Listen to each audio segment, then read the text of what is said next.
Welcome to the Control the Room podcast, a series devoted to the exploration of meeting culture and uncovering cures for the common meeting. Some meetings have tight control, and others are loose. To control the room means achieving outcomes while striking a balance between imposing and removing structure, asserting and distributing power, leaning in and leaning out, all in the service of having a truly magical meeting. Thanks for listening. If you'd like to join us live for a session sometime, you can join our weekly Control the Room Facilitation Lab. It's a free event to meet fellow facilitators and explore new techniques, so you can apply the things you learn in the podcast in real time with other facilitators. Sign up today at voltagecontrol.com/facilitation-lab. If you'd like to learn more about my new book, Magical Meetings, you can download the Magical Meetings Quick Start Guide, a free PDF reference with some of the most important pieces of advice from the book. Download a copy today at voltagecontrol.com/magical-meetings-quick-guide. Today, I'm with Hassan Ghiassi, VP of Relationships here at Voltage Control, where he facilitates and serves the partners that we work with and our wonderful facilitator community. He's also the founder of Aristotle's Cafe, where he's been facilitating dialogues internationally and training others to approach difficult conversations with grace for the past 16 years. Welcome to the show, Hassan. Thanks, Douglas. Long time no see. No doubt, no doubt. Oh, man. It's so good to have you, and I'm really excited to lean into this conversation around dialogue and tension and all the good things that we've just been kind of digging into in our pre-show chat. But before we get started, I want to just roll back a bit and hear about how you got your start. How did you get into facilitation? It's always really fascinating to learn about how people find their way into this crazy world of facilitation that we all spend our time in. Yeah, so thanks for the question. I think for me, my journey starts really young, coming from a family where my father's from Iran and my mom is American, raised Jewish. So when I grew up, I was really around a lot of different cultures, flavors, taste, opinions. And, you know, I really noticed that some cases it was turning out to be good when there was like patience and love and techniques in place. Sometimes it wasn't so good. So I think as a younger child in the family, I was kind of always trying to navigate and figure out how I was going to be able to actually, you know, hold things together and create peace in the environments that I was kind of moving about. So, wow, really cool. That's like very formative time as a young man, seeing that stuff unfold and starting to just understand the world. Yeah, I mean, I think, and I never applied to be a facilitator. It never was something that I even knew was a profession. You know, what happened for me is that when I was in college, I ended up studying communication and public speaking. And then that led more to actually holding group discussions for students that were my same age and like how to have discussions outside the classroom that would let us as students learn more and practice our skills and dive deeper. And those were some of the most important lessons that I've ever learned in my life and education that I've ever had. And so just kind of continued it and just wanted to keep holding those spaces for people. Yeah, amazing. So when you were doing some of that early group work, what were some of the most memorable moments when you reflect on it? Any of those kind of jump back to you when you think like, oh, that was a real pivotal moment for me? Yeah. So I always tell this story in my trainings when we talk about tension or you know, aggression. I went to a school in the mountains of Boone, North Carolina. It's a beautiful area. And we also have a lot of differences. And in one of the meetings that we had, one of the discussions, there was a conversation about God and religion. And there were some people that were very religious and some people that were very atheist. And I'll never forget, you know, one of the guys basically standing up and shouting in the middle of the discussion. And I mean, I was, 18 or 19 and trying to figure out what I should do in that moment. And we found a way, through some conversational dialogue techniques that I did on accident to kind of settle things down, cool the temperature of the room. And then actually everyone stayed for the whole discussion. And at the end, people weren't best friends leaving, but at least they had a little bit more, empathy for each other. Wow. Yeah. It's like, as you're telling that story, I could almost feel it in maybe the lower regions of my throat or like maybe my chest, just kind of started to tighten up a little bit. And it's like, oh, I've been in those situations. And it's like, man, you, especially when you are young, new, inexperienced, and just kind of thrown into the situation, you're like, oh, here I am. What am I going to do? It can be difficult. Yeah. And I think for me, like even when you're saying that, I think for me, the benefit was that I didn't come from a really quiet or soft-spoken home. So when that happened, I was kind of like, this isn't the worst I've seen, but we can make it better, So I think that was one thing that I was, able to not be too wrapped up in the emotion of it, but still kind of analyze it and figure out in a way. So like, how would you describe the technique you used as far as the approach?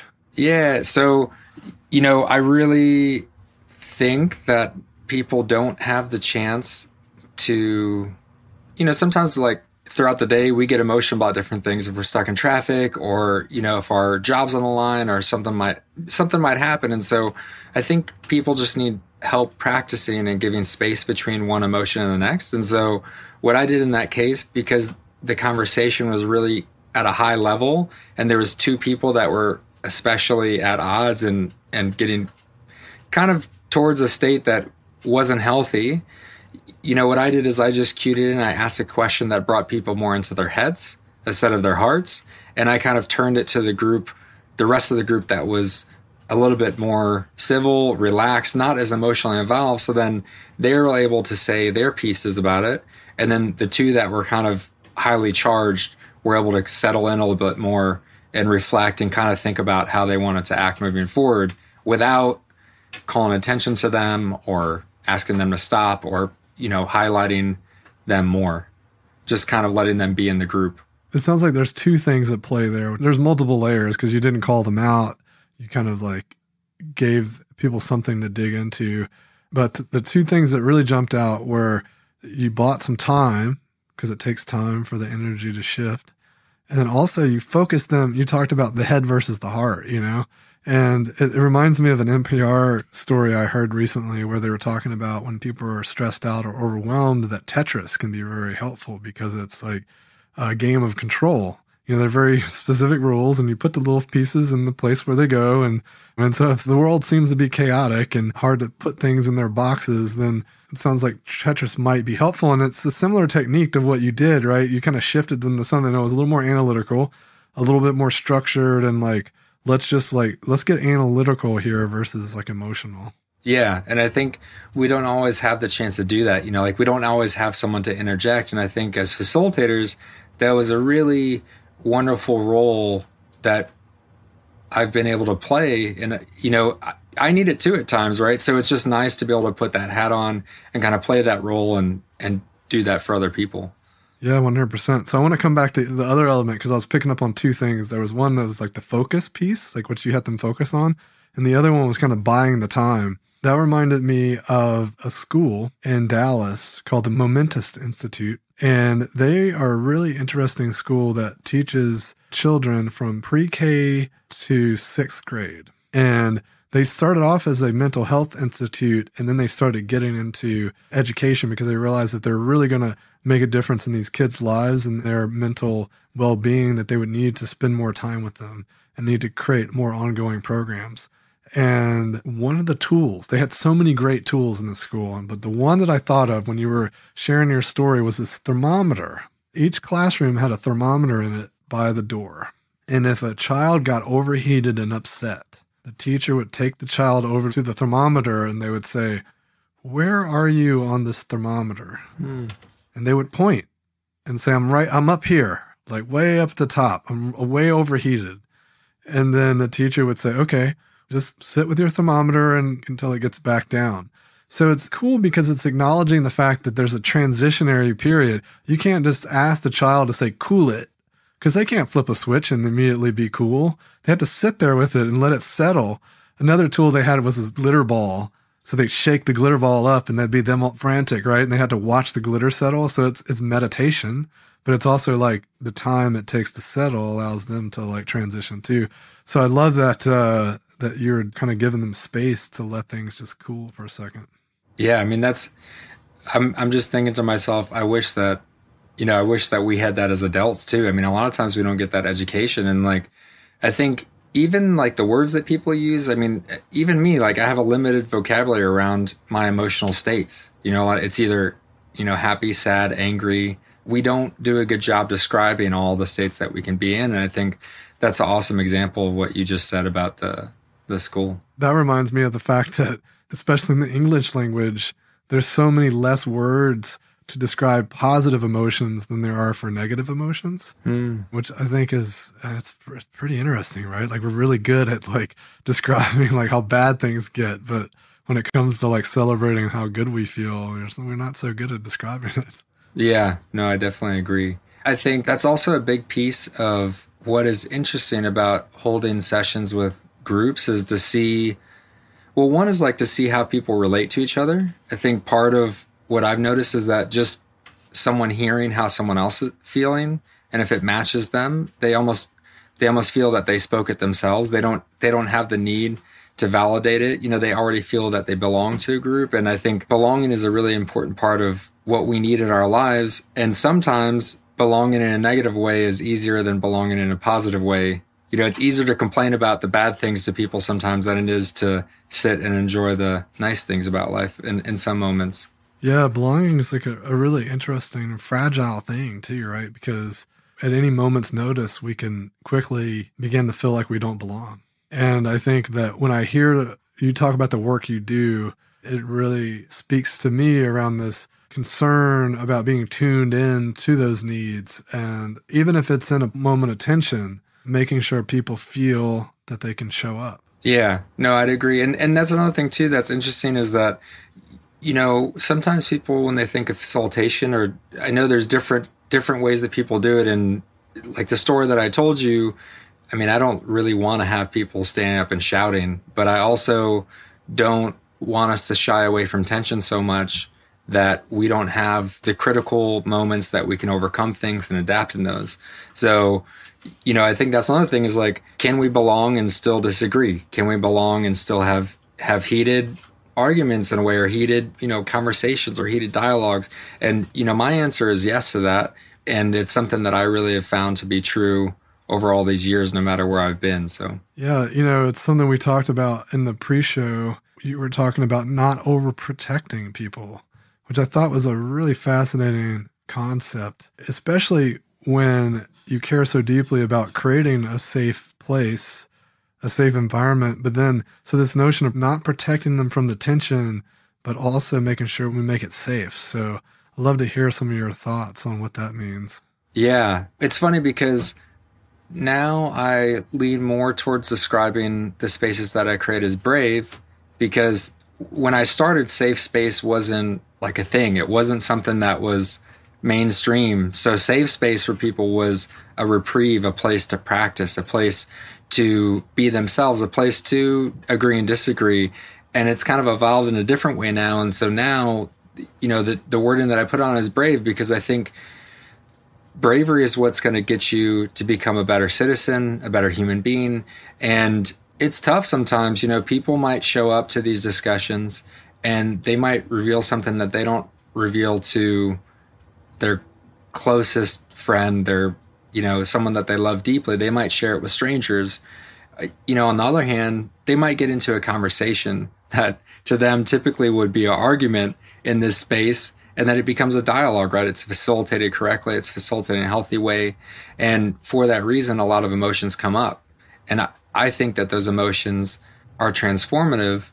And many times those same people that might have had a tough moment will come back week after week, and they'll talk about that transformation. They'll talk about how that conversation sparked a thought, how that conversation sparked a discussion that they had with someone that they should have had.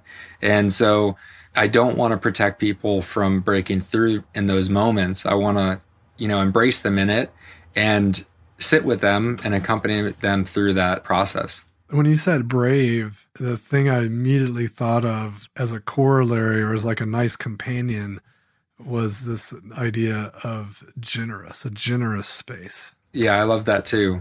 That's also a really nice way to put it. When you say generous, what do you mean when you think of it? Yeah, well, because I was thinking of like this idea of asking people to be brave. And if we're asking folks to be brave, then we also need others to be generous about being willing to accept others and the bravery that others are bringing. And being generous about our offerings, right? If we are going to be vulnerable, let's like really be true about that, right? And put it out there. So I think there's a few different ways you can apply the definition that I think is kind of beautiful. I don't know. I feel like it works in concert with this concept of bravery. So it kind of just jumped to me. Yeah, no, I'd agree too. I think also on that note is, another piece that I think about when it comes to that brave or generous space now is that idea of, we don't have to take things so personally all the time. Like I might have an idea in that time frame. It might be true for me then, but our opinions, just like us, evolve, and through the process of sharing them, throwing them into the center and kind of letting them get tossed around, it's something that should happen, right? It's like a healthy process to our development. It's not something that we have to hold and protect and feel so attached to, So I really love giving people moments where they can go through that process and kind of flow and evolve in it. Yeah, absolutely. And, I think a lot of it is about expectation setting. Folks know going in that we're going to go to some places that might feel a little uncomfortable, and we do it with intention. It's a little different than if it just starts erupting and then people get scared about, look, what's happening? I'm not used to this. It's funny that you say that, because I even at the beginning of my discussions, I have found for a long time I didn't say it, and I would just say, let's start the discussion. But I added an expectation in, which is we might start with one question and end with more questions. You might walk away with more questions than answers. And I hope you're ready to take those into the world with you. And just that small piece of, uncertainty being named at the beginning and the expectation really changed the way people reacted. And like you said, open them to those possibilities to happen throughout it. Yeah, I love that. Naming the expected outcome and being clear about that intention, setting that intention with the group, because I feel like so much of the unhealthy dysfunction, kind of using your term, you talked about critical tension earlier in the pre-show chat. It's like this unnecessary tension, not the tension we want. It's like this unhealthy tension. So much of that comes from people not understanding the expectations or walking in with different expectations and being upset that they're not met. And it's just confusion, right? How simple is it just to get in front of that and say, hey, no, this is what's going to happen. And it's okay that we're not going to have the answers. And it's like, oh, okay.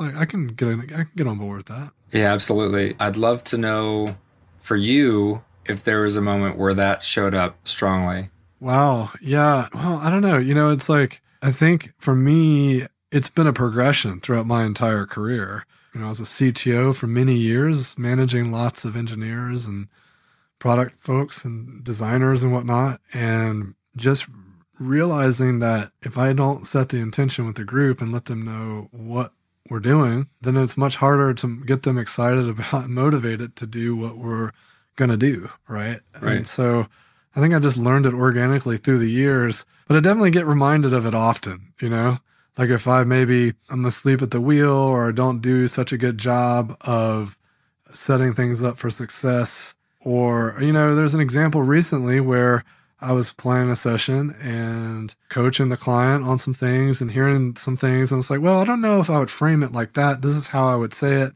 And then, didn't follow my own best practice and let them send out the invite. And sure enough, they miscommunicated everything. When everyone showed up, things went off the rails a bit. But luckily, we did have those conversations with leadership around the intention. And so they kind of spotted the root causes. And so we were able to address them. It would have been much better for the team had we understood it earlier and addressed it. So I think most facilitators have, we've all got plenty of stories like that, right? Where we didn't quite get it clear or there was a miscommunication. And then here we are in the moment. And it's like, okay, someone's not feeling comfortable here. And then they probably aren't clear on why we're here. And so my go-to is always stop and make sure everyone's clear on the purpose, because to me, that's the number one silver bullet. If people are getting off the rails, just hit the pause button and go, hey, why do you think we're doing this? Just kind of pull everyone, And they're like, we came for the free pizza, huh? Yeah, that's right. I don't know. The brownies were for me. So what about this international nature of the work that you're doing? That really fascinates me. I mostly worked with, certainly in my startup years, US-based companies, and then through the pandemic, we've certainly gotten lots of global interest in our facilitation lab and our training programs. Even just today, I had folks from all over the world in a session that I did on liberating structures. But, haven't done a ton of work inside teams at this like very kind of emotional attention-based perspective. And I would imagine, different cultures, different language, you start to get into the types of diversity that requires a lot of care and attention. Absolutely. So I've had a long history of loving travel. And so I've lived in Sweden, I've lived in Thailand, I've lived in Germany, I've lived in several countries. And so my work in my life brought me around different people. And also inside the US, I've lived in the East Coast and West Coast. I mean, I always talk about our internal culture too, but when we put that into teams that are globalized and truly mixed up. I mean, in Thailand, you might have 50-50 split. Half the team is Thai, half the team is from all around the world. And I think for me, the one thing that's really held true is that although there are lots of different intricacies and, different things that go on, I really have to say that there is a common thread that runs through all of these cultures, all of these people, and even how to approach dialogues, which is what I'll say is, in my experience, there's funny things that happen that are much different. Like in Thailand, they have discussions for 4 hours at a time. Like they want to talk a long time, which is really interesting. I don't know if as Americans, we would necessarily come in together and do that for 4 hours straight, but they love it. I think they're really yearning for that. And, in Germany, they have their own different kind of approach or just their natural way of approaching it. But the thread that's common is, people want to know about love, family. They want to know about happiness. They want to know why we're here, existence, all those different things. And I think in the end, the interesting thing that happens, because in Bangkok, especially, the groups that came together there were really mixed up right in the center of the city. And so there's a lot of diversity. And when all of these different groups met, they were always so surprised that they had such different upbringings, but such similar goals, similar values, similar weavings between them. And so I think one of the things that I really learned throughout that process is that when it comes down to it, a lot of teams are struggling with things that are really important as like the first step, which is trust, communication, understanding, empathy. And so for me, one thing that I learned is that whenever I start to speak to any person or team or group, that's the first step that we take. And that's the first thing that I try to unravel, because once that's unraveled, then everything else flows pretty easily. Everything else gets focused in the right direction. So what's your general approach to getting started in that way? Is there some kind of first step you like to take or some kind of mechanism you might like to use? Yeah. So interestingly enough, this is what I'll be doing at Control the Room, coming up. And that is really my approach that I've polished each week over these past 16 years. It can take a lot of different forms, but I mean, in the simplest way, it's just the idea that dialogue should be a habit, not an intervention. So we try to create a process that's easy to follow, that people can keep up with, where everyone's included, where there's belonging, and all these things that I just spoke about at the beginning during our conversation. And that's my starting point. And what that means too is that I also always love to allow the participants to choose their adventure, like to decide what the focus of the discussion will be and to decide kind of how it will go. And I use that as the boiling point to then break off and start doing other activities or other things to work through. So I get all my sourced information from them, and then I tie that into my next plans. It reminds me a bit too of sourcing from the group. One of my favorite techniques is to, especially if I have a leader or a small design group that I'm working with ahead of time, if I can get them to kind of give me a rough draft or whatever, like if they want to make a decision, Like, what's the rough draft of the decision?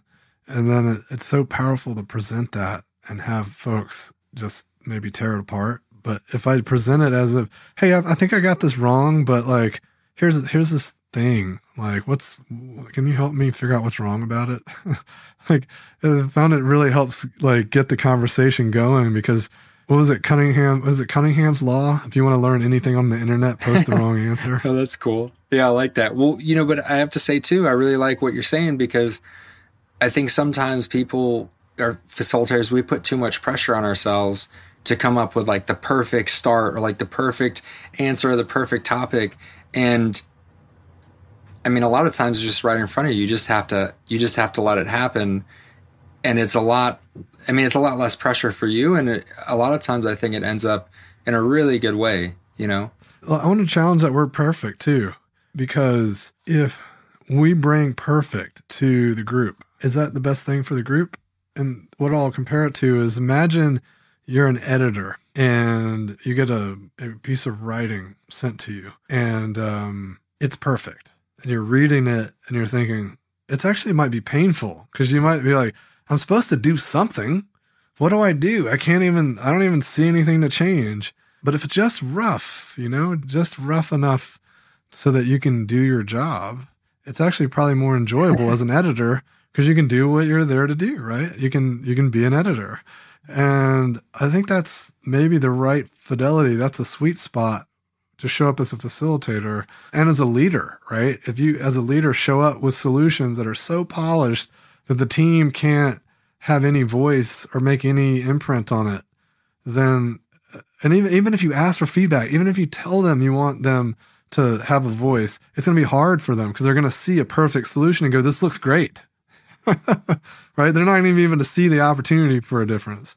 Yeah. And as much as I have facilitated these discussions and asked questions, I think it's also so interesting when you throw out a question and the group goes like, we don't want to talk about that. We'd rather talk about this. And I always talk about that sometimes throwing out a question like that gets rejected is really healthy for the group too, because then they really start to gel and take power over what they're going to be focused on. And that's okay at some times, right?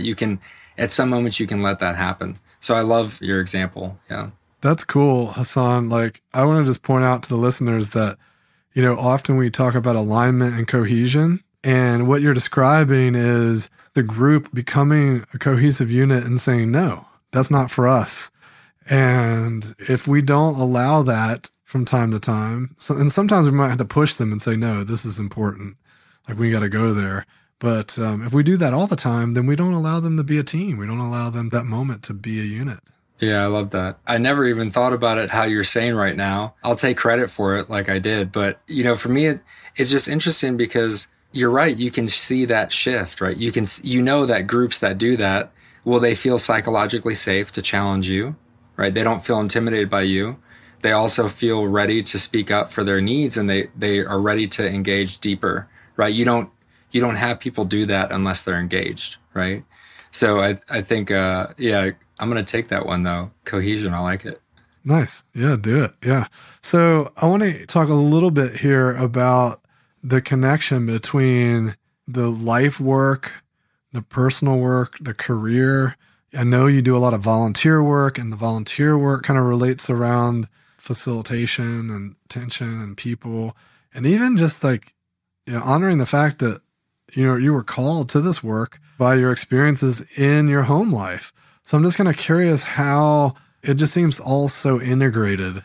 And I would just love to hear a little bit about that. Yeah, so great question. I think one of the biggest things in terms of how it shows up for me is that, one reason why I like to create these spaces for people is because I'm always trying to practice. I'm always trying to learn how to have better conversations, how to think critically, how to listen actively, how to do all those different things. And it doesn't come naturally to me. It's something that I really believe is a muscle that I have to work. So each week when I'm holding these sessions, it's really my gym, right? It's my way to work out those muscles. And it has really improved my personal life, my professional life. And I think also for me, one thing that I'm really proud of is I'm genuinely curious to meet anyone in this world. I would love to meet people. And that's why, as VP of relationships, it's I'm spoiled. I get the chance to learn about people. I get the chance to find out about how I can support organizations, how I can support teams. And so this work that I've done and this kind of foundation around dialogue informs each and every aspect of my life. And I'm just so happy to be able to do that, and getting to know the facilitation community and getting to know the groups that we work with is just wonderful. It's just a joy. So I think for anyone that might have a call with me coming up, it's just know that I am extremely excited and curious to ask you questions and find out about you. Amazing. I'd love to hear that. And, I think like me, you have a clear passion for the work, and it shows. Before we move on to our final moment, where I just have you share our listeners with a final thought, I wanted to just get your perspective on where you think all of this is headed. What's in the coming year, as we kind of shift into 2022 and beyond. What do you see on the horizon? The word that pops out for me is adapt. And I think that we've already seen that throughout history, people, organizations, groups that can adapt, can thrive, can end up moving in the directions that they want to. And I think facilitation for me is really about that adaptation, right? We both, as facilitators, we have to adapt to moments. We're overcoming challenges during our own processes, and also we're helping enable and empower groups to adapt and thrive in these moments. And so I think, there's a lot of grief and a lot of things that we have to get through as a society, as a human race, as a global community with COVID and all that's happened. And, for me, I just hope that we can put our efforts and make impact to help other people adapt through this time, because we need it. We need to find ways to survive, and we need to find ways to find hope and ways to move forward in this process. I love that. It's definitely a tender time. We've spoken a lot internally about how, there's just been lots of trauma for folks that it's probably still hasn't been processed, just because in lots of ways we're still in the middle of it, right? There hasn't been that notion of moving through the threshold to exit. So I think there's a lot of talk about the great resignation and all this. I think that we probably haven't seen the full extent of the impacts. And I think you're right. We're going to see a lot of that in 2022, and people will just have to adapt. Companies will have to adapt, organizations, governments. So I think that we should definitely watch out for that. So in closing, I would love to have you leave our listeners with a final thought. Okay. I really am going to be a broken record on this, but I always find that people have this spark once something bad happens, or once they see things going awry, or once they realize that their communication is off or their relationships are starting to break down. But I really want to say again, I think for me, if there's one takeaway, it would be make dialogue a habit, not an intervention. We have to live the way that we want to be. We have to become that. We have to practice that. It's not going to be a one-time solution that will change our whole lives. We have to practice. We have to make it a habit. And, the quality of the conversations that we have will determine the quality of our lives. And so I hope that people go out and have great conversations after this talk and continue learning and growing. Hassan, I think that is important for folks to reflect on, and just to underscore this idea that it's not just about taking this super intentional moment when things get tough, but when things get a little bit uncomfortable on a Wednesday afternoon, are we willing to stop and have a real conversation? Right. I think that work is important work, especially when we're talking about an issue that's near and dear to me, and I know you and the rest of the folks at Voltage Control. But I think that when we think about domestic violence and what can manifest if emotions aren't dealt with in a timely fashion, and so I think you're spot on. Like, if these conversations can start to happen productively and often, and we can get past whatever it is that's preventing us from being able to speak our truth, to speak our emotions. Yeah, I completely agree. And so I guess what I would say is that thanks for having this conversation with me. And I hope that, we continue doing this. I hope that people join into this. And, it's wonderful the space that you create too, Douglas. So thanks for being part of that process and that positive impact. Yeah, I'm so glad you joined us and thrilled to have you with us on this journey. And let's just walk the walk and keep the conversation going. Awesome. Thanks, Douglas. Thanks for joining me for another episode of Control the Room. Don't forget to subscribe to receive updates when new episodes are released. And if you want more, head over to our blog where I post weekly articles and resources about working better together. voltagecontrol.com.